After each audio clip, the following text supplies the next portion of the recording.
جب تک میاں بیوی کی مثال نہ ہو نا بات سمجھ میں نہیں آتی.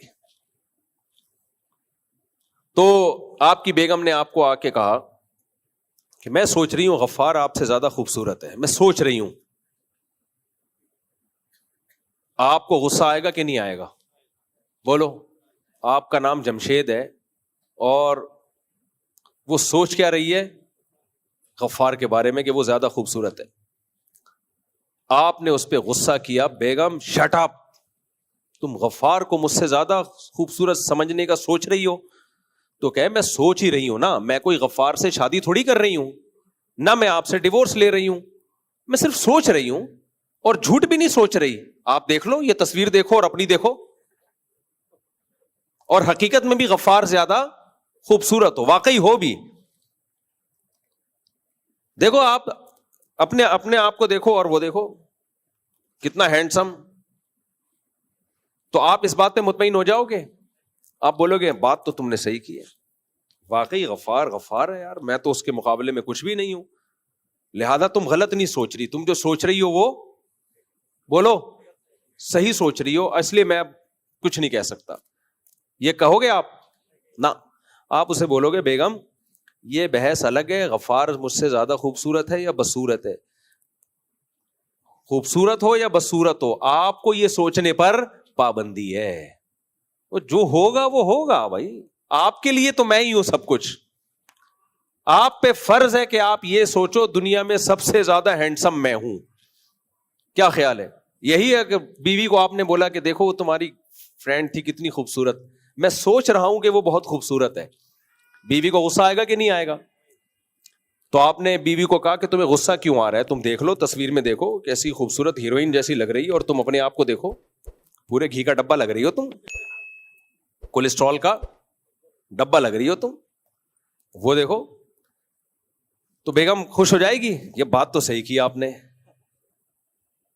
بیگم کہے گی بھائی بات آپ صحیح کرو یا غلط کرو, وہ مجھ سے زیادہ خوبصورت ہو یا نہیں ہو, یہ آپ کے سوچنے کا کام نہیں ہے, یہ آپ کی ٹینشن نہیں ہے. اس کے لیے بہت سارے لوگ سوچ رہے ہیں, آپ سوچ کے یہ ٹینشن نہ لیں. تو پتا چلا کہ بعض چیزیں صحیح ہوتی ہیں, پھر بھی آپ کو سوچنے پر پابندی ہوتی ہے کہ بھائی آپ کا ہیڈک نہیں ہے. تو اللہ نے ہمیں غم کے موقع پہ یہ کہہ دیا کہ تمہیں یہ سوچنے پر پابندی ہے کہ غلط ہوا ہے تمہارے ساتھ, اور یہ پابندی ہم کہہ سکتے ہیں کہ ہوا تو غلط ہے لیکن اللہ نے سوچنے پر پابندی لگا دی. نا نا نا نا نا نا, یہ ڈیفرنٹ کیس ہے. وہاں تو غفار واقعی ہینڈسم ہے لیکن شوہر کہہ رہا ہے سوچو مت. وہاں تو دوسری لڑکی بڑی خوبصورت ہے لیکن بیوی کہہ رہی ہے سوچو مت. یہاں اللہ کہہ رہا ہے کہ اگر تم نے یہ سوچا نا کہ میرے ساتھ غلط ہوا ہے تو پھر غلط ہی ہوا ہے, یہ سوچا کہ صحیح ہوا ہے تو پھر یہ غلط صحیح ہی ہوا ہے, میں صحیح کر دوں گا اس کو. تم آخرت میں کہو گے اللہ جو غم مجھے ملا وہ واقعی اچھا ہو گیا میرے ساتھ. اس کی مثال ایسے ہے جیسے اگر تم نے, جمشید کہہ رہا ہے اپنی بیگم سے کہ تم نے میرے بارے میں سوچا نا کہ میں خوبصورت ہوں, اگرچہ یہ سوچنا غلط ہوگا, میں خوبصورت نہیں ہوں, لیکن قدرت نے سسٹم ایسا بنایا تم سوچو گی تو میں ہو جاؤں گا خوبصورت, پھر تو وہ لازمی سوچے گی کہ نہیں سوچے گی. کیا خیال ہے بھائی؟ آپ نے بیگم سے کہا بیگم یہ آنٹی بڑی خوبصورت ہے, بیگم کو غصہ آیا تو بیگم کہے گی بھائی خوبصورت ہے تو بھی آپ سوچ نہیں سکتے. لیکن اگر بیگم کہے کہ میرے پاس ایسا کچھ سسٹم ہے اللہ کی طرف سے کہ آپ مجھے میرے بارے میں سوچو میں زیادہ خوبصورت ہوں تو قدرت مجھے خوبصورت کر دے گی, پھر تو آپ لازمی سوچو گے نا بیوی کے بارے میں کہ یہی خوبصورت ہے. حالانکہ وہاں یہ ممکن نہیں ہے, جو خوبصورت ہے وہ خوبصورت رہے گی, جو بدصورت ہے وہ بدصورت رہے گی. لیکن یہاں اللہ نے ہمیں بتا دیا کہ تم غم کو اگر یہ سمجھو گے کہ یہ واقعی میرے ساتھ غلط ہوا ہے تو اللہ کہیں گے غلط ہی ہوا ہے پھر تمہارے ساتھ. اور اگر سمجھو گے نا کہ اچھا ہوا جو ہوا, ہمارا رب ہمارا خیر خواہ ہے, وہ ہمارے ساتھ اچھا ہی کرتا ہے, تو پھر یہ اچھا ہی ہوگا تمہارے ساتھ, کیونکہ طاقتیں کس کے ہاتھ میں ہیں؟ اللہ کے ہاتھ میں. ایک بوڑھا شخص بیمار تھا بخار میں, ہمارے نبی ان کے پاس گئے اور نبی نے تسلی دی طہور انشاء اللہ, فرمایا یہ بخار یہ گناہوں کو معاف کرے گا تمہارے. نبی نے فرمایا کہ جو آخرت میں جہنم کی گرمی ہے نا, اللہ کسی کو بخار میں ڈال کے مسلمان کی وہ گرمی دور کر دیتے ہیں, اس کے حصے کا عذاب دنیا میں دے دیتے ہیں تو رحمت بن جاتا ہے. تو ان بوڑھے نے کہا کہ یہ رحمت نہیں ہے, یہ عذاب ہے جو بڈھے کو ستانے کے لیے آیا ہوا ہے, اس طرح کے الفاظ کہے. آپ نے فرمایا اب یہ ایسے ہی ہے، اب یہ کیا ہے، اب یہ رحمت نہیں ہے، اب یہ صرف ٹینشن برائے ٹینشن ہے، اس سے کوئی گناہ نہیں معاف ہوں گے اور یہ رحمت نہیں بنے گا۔ تو غم سے پہلے کے اصول شریعت میں کچھ اور ہیں اور غم کے بعد کچھ اور۔ تو اب وہ یہ باتیں کر رہے تھے، یہ ہو گیا، یہ ہو گیا، تسلی دے رہے تھے اپنے آپ کو بھی اور مجھے بھی۔ تو مجھے بڑا اچھا لگا، اچھا یہ لگا کہ یار دیکھو اس بحث میں نہیں پڑھ رہے کہ اچھا ہوا کہ غلط ہوا، بھائی اس ہمیں یہ بحث کرنی ہے، ہم اللہ کے غلام ہیں، اس وقت اللہ نے ہمیں کیا سوچنے کا حکم دیا ہے۔ اللہ نے ہمیں یہ سوچنے کا حکم دیا ہے کہ سوچو صحیح ہوا ہے، تو صحیح ہونے کے پہلو نکالتے رہو بیٹھ کے اس میں۔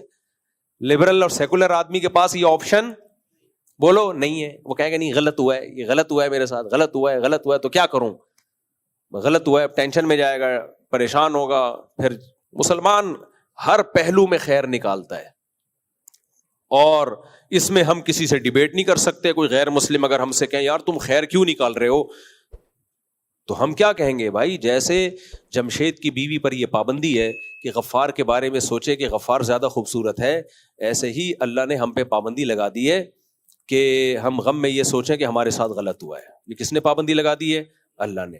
تو جب اللہ نے ہم پہ پابندی لگا دی رمضان میں کھانے پینے پر، ہم نے کھانا پینا چھوڑ دیا، حالانکہ کتنا دل کر رہا تھا، کیا خیال ہے چائے پینے کا، گٹکے کھانے کا، اللہ معاف فرمائے۔ آج کل تو کھانا کھانے کا کم دل کرتا ہے، گٹکے کھانے کا زیادہ دل کرتا ہے۔ بھائی اللہ نے جب پابندی لگائی ہوئی ہے رمضان میں، اللہ وہ تو اور زیادہ الوجیکل کام ہے دیکھنے میں۔ اور فاسٹنگ بھی کروانی تھی بھائی 12 گھنٹے کی، اللہ تعالیٰ کروا لیتے 8 بجے سے لے کر رات 8 بجے تک، کیا خیال ہے؟ لیکن اللہ میاں نے کیا حکم دیا؟ صبح صادق کے وقت، جو دنیا میں کوئی کھاتا ہی نہیں ہے اس ٹائم پہ، اس وقت کھاؤ۔ نہیں کھایا جا رہا بھائی اس وقت، نہیں کھاؤ بس اسی وقت۔ صبح صادق ہو گئی، کھانا پینا ناجائز۔ تو جب ہم نے یہ کام اللہ کے کہنے پہ کر لیا، نماز پڑھ لی اللہ کے کہنے پر، تو جب اللہ کہہ رہا ہے کہ اب کوئی مصیبت پہنچی ہے تو سوچو کہ بالکل ٹھیک ہوا ہے، بالکل ٹھیک ہوا ہے۔ ہاں اللہ کی ایک رحمت یہ ہے کہ اگر ہم یہ سوچیں بالکل ٹھیک ہوا ہے تو پھر رو تو سکتے ہی نہیں ہے۔ اب بیٹے کی جدائی کا غم میں آنسو نکل رہے ہیں تو اگلا کہے گا کہ اچھا ان کی آنکھوں میں آنسو بھی آ گئے، ظاہر ہے غم تو ہے نا۔ اب میں یہ نہیں پوچھ سکتا کہ ایک طرف تو آپ کہہ رہے ہیں کہ جو ہوا بہتر ہوا، تو پھر آنکھوں سے آنسو کیوں آ رہے ہیں؟ ٹھیک ہے نا، اللہ کی اتنی رحمت، اللہ نے کہا بھائی یہ تمہارے کنٹرول میں نہیں ہے، اس پہ کوئی مواخذہ نہیں ہوگا۔ کتنا اچھا حکم دے دیا یار اللہ نے، اور کیا چاہیے؟ جو غیر اختیاری غم ہو رہا ہے وہ تو ٹھیک ہے، ہونے دو،